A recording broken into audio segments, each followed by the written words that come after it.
नमस्कार विद्यार्थियों। आज हम हिंदी की बोलियां जिसमें बांगरू, खड़ी बोली और ब्रज भाषा विषय पर बात करेंगे। जैसा कि मैंने पूर्व में बताया था कि हिंदी अपने आप में कोई भाषा नहीं है बल्कि 17 बोलियों का समूह है। सारा हिंदी क्षेत्र मोटा मोटी 2 भागों में विभक्त है, पश्चिम हिंदी का क्षेत्र और पूर्वी हिंदी का क्षेत्र। खैर, इसके बाद भी हमारे राजस्थानी, पहाड़ी और बिहारी बोली भी आती है, लेकिन मोटा मोटा हम पश्चिमी और पूर्वी में मान सकते हैं। तो पश्चिम हिंदी का क्षेत्र और पूर्वी हिंदी का क्षेत्र। पश्चिम हिंदी का क्षेत्र पश्चिमी उत्तर प्रदेश, मेवाती और अहिरवाटी क्षेत्रों को छोड़कर संपूर्ण हरियाणा प्रदेश, दिल्ली और पूर्वी राजस्थान तक फैला हुआ है। भाषा की दृष्टि से पश्चिम में राजस्थानी और पंजाब से लेकर पूर्व में बघेली और अवधी की सीमा तक और उत्तर में पहाड़ी भाषाओं से लेकर दक्षिण से मराठी भाषा की सीमा तक पश्चिमी हिंदी का ही प्रदेश है। वैसे तो पश्चिमी हिंदी की कई बोलियां, किंतु इनमें से 5 बोलियां प्रमुख हैं: बांगरू या हरियाणवी, खड़ी बोली, ब्रजभाषा, बुंदेली और कन्नेजी। इसके अतिरिक्त पूर्वी हिंदी का क्षेत्र पूर्वी उत्तर प्रदेश, बघेलखंड, छोटा नागपुर तथा मध्य प्रदेश तक फैला हुआ है। भाषा की दृष्टि से पूर्वी हिंदी की सीमाएं इस प्रकार है: इसके पूर्व में बिहारी भाषा, पश्चिम में पश्चिमी हिंदी, उत्तर में पहाड़ी भाषाएं तथा दक्षिण में उड़िया भाषा बोली जाती है। पूर्वी हिंदी के प्रदेश में 3 प्रमुख बोलियां प्रचलित है: अवधी, बघेली और छत्तीसगढ़ी। परंतु इनके अतिरिक्त भोजपुरी को भी हिंदी को ही एक प्रमुख बोली के रूप में स्वीकार किया जाता है। वैसे तो भोजपुरी को गणना पूर्व स्थित बिहारी में की जाती है, जिसकी भोजपुरी, मगही और मैथिली 3 बोलियां हैं। मैं इसका एक चार्ट या इसका PDF आपको अपने व्हाट्सएप ग्रुप में भी डाल दूंगी। हिंदी क्षेत्र की संपूर्ण बोलियां तो बहुत है। जैसे हिंदी के पूर्व खंड में पूर्वी हिंदी की 3 बोलियां अवधी, बघेली और छत्तीसगढ़ी तथा बिहारी हिंदी की 3 बोलियां भोजपुरी, मगही, मैथिली। कितनी हो गई? पहले की 3 और इस 3 6। इस प्रकार हिंदी के पश्चिमी खंड में से 5 बोलिए, 6 और 5 कितनी हो गई? 11। जैसे कौरवी, बांगरू या हरियाणवी, दक्षिणी, ब्रज, बुंदेली और कन्नेजी। दूसरी राजस्थानी, उसकी 4 बोलियां, पश्चिमी राजस्थानी, पूर्वी राजस्थानी, उत्तरी राजस्थानी और दक्षिणी राजस्थानी। तीसरी पहाड़ी, उसकी 2। इस कुल मिलाकर ये 18 बोलियों का समूह हो गया है। परंतु इनमें से केवल 9 बोलियां प्रमुख है: बांगरू या हरियाणवी, खड़ी बोली, ब्रजभाषा, बुंदेली, कन्नौजी, अवधी, बघेली, छत्तीसगढ़ी और भोजपुरी। हमने विगत व्याख्यान में राजस्थानी बोली पर भी चर्चा करी थी और उनकी बोलियों के बारे में भी बात करी थी। आइए हम इसकी जो प्रमुख बोलियां हैं उसमें से आज जो पहला लेते हैं, बांगारू या बांगरू। इसे हरियाणवी बोली भी कहते हैं। ये बहुत ध्यान रखने की बात है कि इसे क्या कहते हैं। इसे हरियाणवी बोली भी कहते हैं।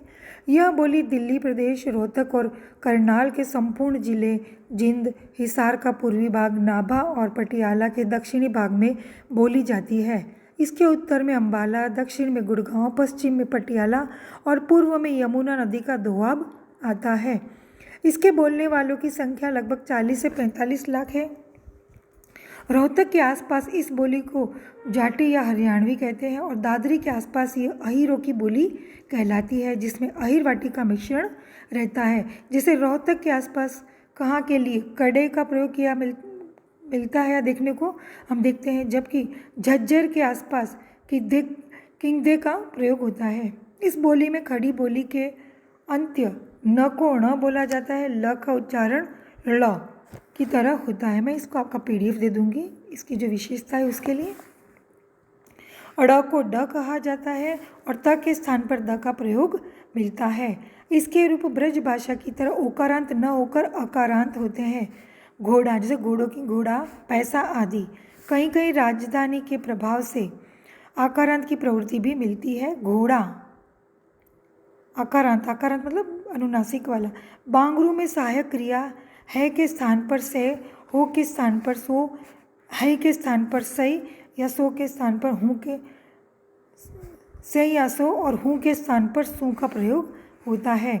विद्वान इसे स्वतंत्र बोली के रूप में स्वीकार नहीं करते, क्योंकि ये पंजाबी और राजस्थानी मिश्रित खड़ी बोली है। इसी कारण डॉक्टर धीरेन्द्र वर्मा ने इसे खड़ी बोली का एक उपरूप माना है। वैसे ध्वनि विकास की दृष्टि से यह बोली पंजाबी और कौरवी के मध्य की है। हिंदी की दूसरी बोली खड़ी बोली। ये हम पश्चिमी हिंदी की बात कर रहे हैं। पश्चिमी हिंदी की 5 उपबोलियों में से ये दूसरी है खड़ी बोली। इसे हिंदुस्तानी, नागरी, सरहिंद, कौरवी आदि कई नामों से पुकारा जाता है, किंतु सर्वाधिक प्रचलित नाम खड़ी बोली ही है। यह बोली गंगा और यमुना के उत्तरी दोआब अर्थात देहरादून के मैदानी भाग, सहारनपुर, मुजफ्फरनगर और मेरठ आदि संपूर्ण जिलों तथा बुलंदशहर जिलों के उत्तरी भाग में बोली जाती है। पश्चिम में यमुना नदी के पार अंबाला तक, दक्षिण पूर्व में बिजनौर, मुरादाबाद और रामपुर जिले के उत्तर भाग में भी यह बोली प्रचलित है। इसके बोलने वालों की संख्या लगभग 1 करोड़ है। यही बोली विकसित होते होते आज परिनिष्ठित हिंदी के रूप में प्रचलित है। इसकी प्रवृत्ति आकारांत प्रधान है, जैसे क्रिया, कर्ता, करेगा, बड़ा छोटा, घोड़ा, लो, छोरा आदि। इसके ए और ओ का उच्चारण भी क्रमशः ए और ओ की तरह होता है। ऐ और ओ का उच्चारण कैसे होता है? ए और ओ की तरह। जैसे बैठ, बैठ को क्या बोलते हैं? बैठ। पैर, पैर। दौरा, दौरा। इसमें ह के पहले अ उच्चारण ए की तरह सुनाई पड़ता है। जैसे कहिया तो कहिया, क्या? रे मतलब रह आदि। इस बोली में अड़ के स्थान पर ड, ल के स्थान पर ल, न के स्थान पर ण का न बोला जाता है। जैसे गाड़ी, गाड़ी। गाड़ी को क्या बोलते? गाड़ी। गाड़ी को क्या बोलते? गाड़ी। नीला को क्या बोलते? नीला, नीला। जाना को जाना, जाना। इसमें प्रायः द्वित्व वर्णों का प्रयोग होता है। जैसे बापू, बापू को क्या बोलते? बापू। द्वित्व प्रयोग हो गया ना। बेटा को बेटा, रानी को रानी, जूता को जूता, लोटा को लोटा आदि। कहीं कहीं ई का लोप भी देखा जाता है। जैसे कट्ठे, इकट्ठे को क्या बोलते? कट्ठे। मिठाई को मठाई आदि। इसमें कुछ क्रिया विशेषण नए ढंग से प्रयुक्त होते हैं। जैसे के, कितने, ऐसे, असे, अभी को इभी, जब तब को जिब-तिब, यहाँ को या, जहाँ को ज्यां, कैसे को किकर, ज्यों को जूं, यों को नूं आदि। इसके भविष्य काल के क्रिया रूपों में द्वित्व के साथ साथ खड़ापन या आकारांत की प्रवृत्ति प्राय यही रहती है। जैसे खाऊंगा को खांगा, जाऊंगा को जागा, कहाँ गया, कांगा। इसके भूतकाल की क्रियाओं में था या थे के स्थान पर क्रमशः हा और हे का प्रयोग मिलता है। जैसे लाया करे, हाँ, लाया करता था, उसको क्या बोले? लाया करे, हाँ। लाया करते थे को क्या? लाया करे हैं आदि। अब हम अगली बोली लेते हैं, ब्रज भाषा। यह संपूर्ण ब्रज प्रदेश की बोली है। ब्रज प्रदेश के अंतर्गत मथुरा, अलीगढ़, आगरा, बुलंदशहर, एटा, मैनपुरी, बदायूं तथा बरेली के जिले आते हैं। आगे हरियाणा प्रांत के गुड़गांव जिले का पूर्वी भाग, राजस्थान के धौलपुर, भरतपुर, करौली और जयपुर जिले का पूर्वी भाग तथा मध्य प्रदेश के ग्वालियर जिले का पश्चिमी भाग भी ब्रज प्रदेश में ही आता है। इस बोली के पूर्व में अवधी, पश्चिम में राजस्थानी, उत्तर प्रदेश में खड़ी बोली और दक्षिण में बुंदेली बोली जाती है। ब्रज भाषा बोलने वालों की संख्या लगभग 1.5 करोड़ है।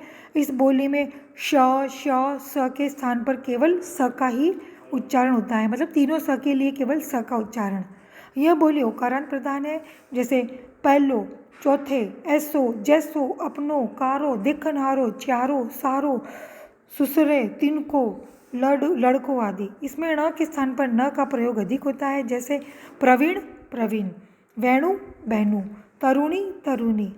यह अंतिम ड़ और ढ के स्थान पर र हो जाता है। जैसे पड़ा, पर्यो, उगड़ी, उगरो। इसमें ल के स्थान पर भी र का प्रयोग मिलता है। जैसे उलझते, उरजत, जलते, जरत आदि। इसके मध्यवर्ती व के स्थान पर म का आदेश मिलता है। जैसे आमेंगे, आवेंगे, खामेंगे, खावेंगे, सोमेंगे, सोएंगे आदि।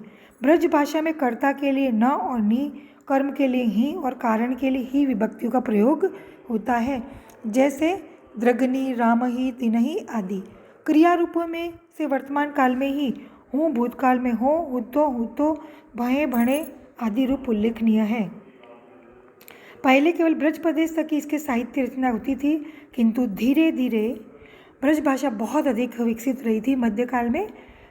और भक्ति काल के कवियों में से अधिकांश कृष्ण भक्त कवियों ने अपना साहित्य ब्रज भाषा में लिखा है।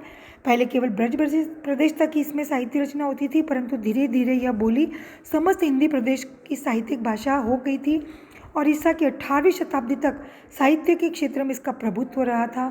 सूरदास, नंददास, तुलसीदास, नरोत्तम दास, नाभादास, केशवदास, रसखान, सेनापति, बिहारी भूषण देव, घनानंद, भारतेंदु बाबू, जगन्नाथ दास रत्नाकर आदि मूर्धन्यमान कवियों ने ब्रज भाषा में अपने उत्कृष्ट काव्य की रचना की है।